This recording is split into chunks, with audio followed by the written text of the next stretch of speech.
Hello बच्चों, good morning और welcome back to our classes खनवाला classes welcome and today's class 8 NCERT class 8 science का जो chapter number 5 है कोयल एंड पेट्रोलियम। तो इन दिस क्लास से आज हम इसके क्वेश्चन आंसर एक्सप्लेन करते हैं। तो बने रहिए इस वीडियो में अंत तक और आई होप कि आपको बहुत अच्छा समझ में आएगा और आप इनको इजीली कर सकते हो। ठीक है, तो देखो आपका पहला क्वेश्चन है आपका what are the advantage of the using CNG and LPG as a fuel. मतलब सीएनजी और एलपीजी को एज ए फ्यूल यूज करने के एडवांटेज क्या क्या है, एडवांटेज मीन्स लाभ क्या क्या है। ओके, तो देखो the advantage of the using compressed natural gas it means CNG and liquid petroleum gas it means LPG are fuel are, ये देखो क्या है। देखो first they can be burn directly, यानी इनको हम डायरेक्टली वर्न कर सकते हैं, जला सकते हैं, पहला एडवांटेज ये है। दूसरा है दे can be transported easily through the pipelines, यानी कि ये दोनों टाइप की जो गैसेज हैं ना इनको ईजिली ट्रांसपोर्टेड कर सकते हैं। ट्रांसपोर्टेड का मतलब है एक जगह से दूसरी जगह पर ट्रांसफ़र कर सकते हैं, आसानी से भेज सकते हैं by using the pipelines. Okay, second one है कि these are the clean fuel, ये साफ़ सुथरा फ्यूल है, ना कोई ऐश देता है, राख वगैरह नहीं देता है, ना कोई पॉल्यूशन करता है, नो बिल्कुल no. And do not give smoke when burned, मतलब जब ये जलते हैं दोनों सीएनजी और एलपीजी तो कोई भी किसी भी प्रकार का राख वगैरह नहीं देते हैं, यानी कि अनडिजाबल जो सब्सटेंस है ये प्रोवाइड नहीं करते हैं। नेक्स्ट है लास्ट पॉइंट आपका कि they give a lot of heat, बिल्कुल इंपॉर्टेंट जो आपका ये पॉइंट है कि ये दोनों ज़्यादा क्वांटिटी में हीट को प्रोड्यूस करते हैं। ठीक है, मतलब लकड़ी की तुलना में ज़्यादा हीट कौन देते हैं, ये दोनों देते हैं, यानी कि एलपीजी और सीएनजी देते हैं। So these both gases are the most advantage in as a fuel. ठीक है, यानी फ्यूल के रूप में इनका ज़्यादा यूज किया जाता है। ओके, नेक्स्ट योर क्वेश्चन है name the petroleum product using the surface of surfacing से ऑफ रोड्स। देखो यानी कि रोड की सर्फेसिंग करने के लिए जो पेट्रोलियम प्रोडक्ट यूज किया जाता है तो इसका आंसर है बिटुमिन्स। ठीक है, बिटुमिन जो होता है वो रोड की सरफेस को यूज करते हैं ना, मतलब जो हम रोड बनाते हैं, ठीक है, तो उनकी जो सरफेस बनती है वो बिटुमिन से बनती है। Your next question, question number 3, describe how कोयला is formed dead vegetation, what is this process called, यानी कोयला जो है डेड वेजेशन से या वनस्पतियों से कैसे बना है। ठीक है, मृत वनस्पतियों से कैसे बना है, तो हम इसके बारे में देखेंगे। तो देखो इसका आंसर है कि मिलियंस ऑफ ईयर अगो, यानी कि लाखों साल पहले dense forest are buried under the soil, यानी कि बहुत घने जंगल थे, वो मिट्टी में वरिड हो गए थे, मतलब मिट्टी के अंदर दब गए थे due to the natural process like storm flood and earthquake, इनके कारण वो क्या है मिट्टी में दब गए। और these got compressed as more and more soil got dissolve deposit over them, और ये मतलब इन पे बहुत ज़्यादा कंप्रेस था, प्रेशर था, और ये बहुत ज़्यादा जो है क्या बोलते हैं सॉइल जो थी, मिट्टी जो थी इनके ऊपर डिपॉजिट हो गई, मतलब जमा हो गई, ये मतलब बहुत अंदर दब गए थे।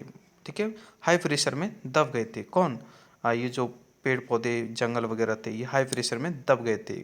Okay, when they got buried deep in the soil, और ये मिट्टी के बहुत नीचे पहुंच गए, they were expose to very high temperature and pressure, और ये धीरे धीरे इतने नीचे पहुंच गए कि इनको बहुत ज़्यादा टेम्परेचर और प्रेशर का सामना करना पड़ा। और अंडर दिस कंडीशन, यानी कि हाई प्रेशर और हाई टेम्परेचर की कंडीशन के दौरान this slowly got converted into कोयला, और ये जो पेड़ पौधे थे, ये वनस्पति थी, ये जंगल थे, ये सभी कोयले में कन्वर्ट हो गए। तो this process of the formation of the कोयला from dead vegetation is called carbonisation.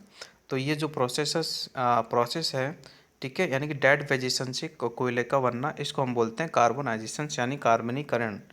Okay, Hindi में बोले तो चलो इस प्रकार आपके कोयले का निर्माण हुआ है। ठीक है, कोयला कोई ये भगवान ने पैदा नहीं किया कि ऊपर से नीचे गिरा दिया हो। ओके, चलो नेक्स्ट क्वेश्चन है फिर इन द ब्लैंक्स। तो देखो fossils fuel are, fossils fuels क्या है, तो देखो फॉसिल्स फ्यूल कोयला है, पेट्रोलियम है और नेचुरल, इन तीनों को ही फॉसिल्स फ्यूल बोलते हैं। और फॉसिल्स का मतलब क्या होता है, फॉसिल्स का मतलब होता है जीवाश्म, यानी कि जीवों के अंश से जो बने हैं। अब सपोज करो जब लाखों सालों पहले अर्थक्वेक वगैरह आए थे या फिर जो भी स्टॉर्म वगैरह आया था, उसके कारण जो ये सारी चीज़ें बरिड हो गई थी अंडर द सॉइल, तो क्या सिर्फ पेड़ पौधे बरिड हुए थे, क्या जीव जंतु बरिड नहीं हुए थे, बिल्कुल हुए थे, यानी कि जो जीव जंतु थे वो भी इसके नीचे दब गए थे, तो वो भी कन्वर्टेड हो गए into the soil, into the petroleum product and कोयला एंड। ठीक है, आगे है process of the separation of the different constituent of the petroleum is called.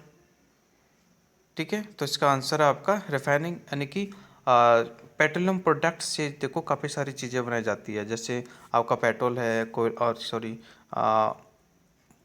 आपका डीजल है, मोम है, वैक्स है, चारकोल है, कैरोसिन है, ये सारी चीज़ें जो होती है ना वो पेट्रोलियम प्रोडक्ट से बनाई जाती है। यानी पेट्रोलियम क्या होता है, पेट्रोलियम यानी कि जब ज़मीन हम गड्ढा खोदते हैं ना, जहाँ पर तेल निकलता है यानी कि ऑयल निकलता है, तो वो सिर्फ एक क्रूड ऑयल होता है। क्रूड मतलब एक कि मैला कुचला तेल होता है, ठीक है। उससे ये सारी चीज़ें क्या की जाती है, सेपरेशन की जाती है। तो वो सेपरेशन को बोलते हैं हम रिफाइनिंग, यानी कि सेपरेशन का जो प्रोसेस होता है उसको बोलेंगे हम रिफाइनिंग। और सेपरेशन किया जाता है डिस्टिलाइजेशन प्रोसेस के द्वारा, जो कि आप नेक्स्ट क्लास में पढ़ोगे, ठीक है। चलो, list polluting fuel of the vehicle, ठीक है।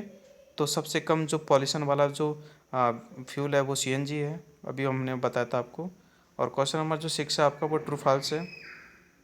देखो, पहला क्वेश्चन है fossil fuels can be made in the laboratory, बिल्कुल नहीं, फॉसिल फ्यूल्स तो ज़मीन के अंदर मिलते हैं, तो ये फॉल्स है। दूसरा है CNG is more pollutant fuel then petrol, CNG जो है ज़्यादा पॉल्यूटिंग फ्यूल है क्या, बिल्कुल नहीं है, सीएनजी तो बिल्कुल पॉल्यूशन नहीं करता, तो फॉल्स है दूसरा। तीसरा देखो, Coke is the almost pure form carbon, क्या कोक जो है कार्बन की प्योर फॉर्म है, बिल्कुल सही है, कोक कार्बन की प्योर फॉर्म है। कोल तार is a mixture of the various substance, बिल्कुल सही है, कोल तार जो है अलग अलग सब्सटेंस का मिक्सचर है। और kerosene is not a fossil fuel, ठीक है। तो ये फॉल्स है, क्योंकि मैंने अभी बताया था कैरोसिन भी क्या है, फॉसिल फ्यूल है, जो कि पेट्रोलियम से अलग किया जाता है कैरोसिन, ठीक है। पेट्रोलियम प्रोडक्ट से कैरोसिन अलग किया जाता है, तो that is false. Okay, next question, question number 6, actually why fossil fuels are exhaustible natural resource, यानी कि हम जो फॉसिल फ्यूल है इनको एग्जिस्टेबल नेचुरल रिसोर्स क्यों मतलब कहते हैं, ठीक है। तो देखो, आपको पता ही है कि जो ज़मीन के अंदर जो भी चीज़ें हैं ना, जो काफ़ी दिन से पड़ी हैं, उनको हम दिन रात क्या कर रहे हैं, दोहन कर रहे हैं, या फिर नहीं कि हम बोल सकते हैं उनको हम निकाल निकाल के यूज कर रहे हैं। तो यानी कि वो एक लिमिटेड सोर्स है हमारा, क्या है, लिमिटेड सोर्स। तो वो कभी ना कभी तो ख़त्म होगा ही ना, ओके, क्योंकि इसको बनने में करोड़ों साल लगती है। सोचो, करोड़ों साल क्या वेट करोगे आप। सपोज करो नीचे कोयला पेट्रोलियम भरा हुआ है, आप यूज कर रहे हो, और यूज करते करते वो ख़त्म हो गया, तो देन क्या करोड़ साल वेट करोगे क्या, नो ना, ओके। तो देखो, fossils fuel require millions of year to the form of the dead vegetations and animals that get very deep in the earth. अभी हमने जस्ट ऊपर पढ़ा है कि फॉसिल्स फ्यूल्स कैसे बनते हैं, उनको करोड़ों साल लग जाते हैं बनने में, ठीक है। तो which can not be provide in the laboratory, ये लेबोरेटरी में तो प्रोवाइड होते नहीं है, thus fossil fuels are limited, fossil fuel limited होते हैं। सो इनको हम क्या बोलते हैं, या एक्सिस्टेबल फ्यूल बोलते हैं, क्योंकि ये कभी भी ख़त्म हो सकते हैं। एग्जिस्टेबल का मतलब ही क्या है, जो ख़त्म हो जाता है, जिसको हम दोबारा क्या रिन्यू नहीं कर सकते, ओके। ओके, आगे देखो, नॉन एग्जिस्टेबल क्या है, लाइक सनलाइट, भाई सनलाइट तो कभी ख़त्म नहीं होगी, क्योंकि जब सनलाइट ख़त्म होगी तो हम भी ख़त्म हो जाएंगे, ठीक है। ओके, अगला क्वेश्चन है 7 आपका, तो वो है देखो, describe characteristics and usages of the coke, coke की कैरेक्टरिस्टिक्स बताओ एंड उसके यूजेज बताओ। तो देखो, कोक जो होता है ना वो टफ होता है और पोर्स होता है, ठीक है।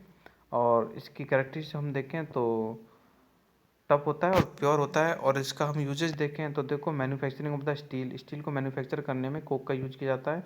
और in the extraction of the metals, ठीक है, मेटल्स के एक्सट्रैक्शन में भी इसका यूज किया जाता है।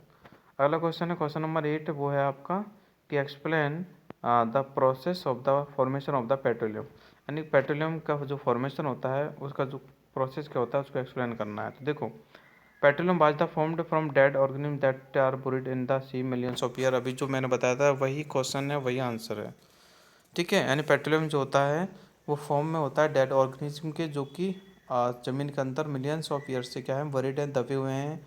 और these dead and bodies got converted with the layer of the sand and clay, यानी कि इनके ऊपर काफ़ी सारी लेयर्स हैं सैंड की, तो उसके कारण हाई टेम्परेचर और हाई प्रेशर, ठीक है, मेन रीज़न मैं बताऊँ आपको, high temperature and high pressure के कारण ये ट्रांसफॉर्म्ड हो जाते हैं किसमें, लाइक पेट्रोलियम प्रोडक्ट या पेट्रोलियम या नेचुरल गैस के रूप में, ठीक है।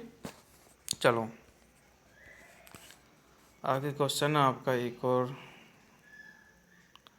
तो इसमें हमसे एक मिनट, इसमें हमसे क्या पूछा जा रहा है, इसमें हमसे पूछा जा रहा है कि the following table shows the total power shortage in the India 1901 से लेकर 1907 तक, okay, plot the shortage, okay, हाँ।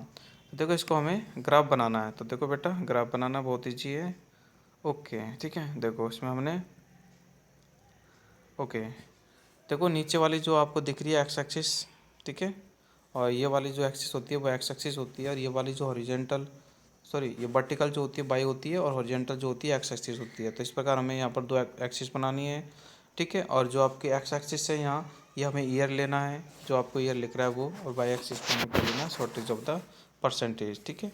तो इस प्रकार हमने इसको लिया, ठीक है। देखो 1991 यानी 1991 में आपको 7% का शॉर्टेज हुआ था, और 1992 में आपको 7.8 का हुआ था। तो इस प्रकार से जो भी आपका डाटा यहाँ पर दे रखा है इसको हम ग्राफ में शो कर देंगे। ओके तो दोस्त ओके ओके तो बच्चों ये आपका चैप्टर नंबर जो 5 है उसके सारे क्वेश्चन आंसर मैंने आपको एक्सप्लेन कर दिया है, और I hope you understand very well, ठीक है। अगर आपको ये वीडियो पसंद आया है तो प्लीज़ इसे लाइक कीजिए, शेयर कीजिए एंड सब्सक्राइब कीजिए, और कमेंट बॉक्स में कमेंट करना ना भूलें, क्योंकि कमेंट हमारे लिए बहुत ज़्यादा मोटिवेट होती है। हम चाहते हैं कि आप कमेंट करो तो हम आपको फिर से नई वीडियो आपको इसी तरह प्रोवाइड करते रहेंगे। मिलते हैं अपनी नेक्स्ट वीडियो में, तब तक के लिए बाय, टेक केयर योरसेल्फ।